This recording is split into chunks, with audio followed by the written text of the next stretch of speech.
السلام علیکم ورحمۃ اللہ وبرکاتہ۔ اعوذ باللہ من الشیطان الرجیم، بسم اللہ الرحمن الرحیم۔ ہم لوگوں نے یہاں تک پڑھ چکا، اب یہاں سے ہم لوگ آگے پڑھیں گے۔ یہ امتحان کے طور پر دیا گیا ہے کہ ہم لوگ الفاظ کو پہچان پائے ہیں یا نہیں۔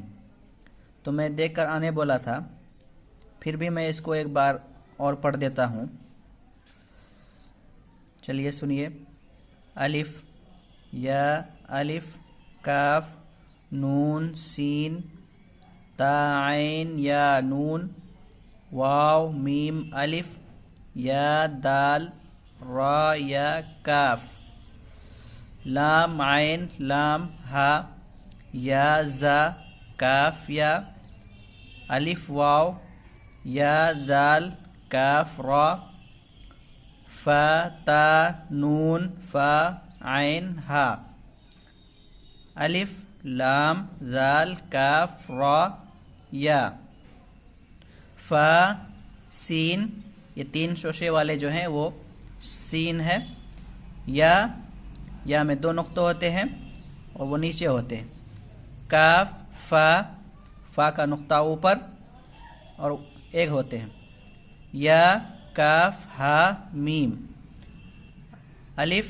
لام، لام، ہا، قاف، با، لام، تا، ہا، میم، میم، سین، تا، قاف، یا، میم، با، ہا، جیم، الف، را، تا، میم، نون، سین، جیم، یا، لام، فا، جیم، عین، لام، ہا، میم، کاف، عین، صاد، فا، میم، حمزہ، کاف، واو، لام، لام، تا، نون، با، حمزہ، نون۔ یہاں تک ہم لوگوں نے مرکبات پڑھ چکا۔ اب یہاں سے تختی نمبر 3 شروع ہوگا۔ اس کو انشاءاللہ ہم لوگ آئندہ کل پڑھیں گے۔ السلام علیکم ورحمۃ اللہ وبرکاتہ۔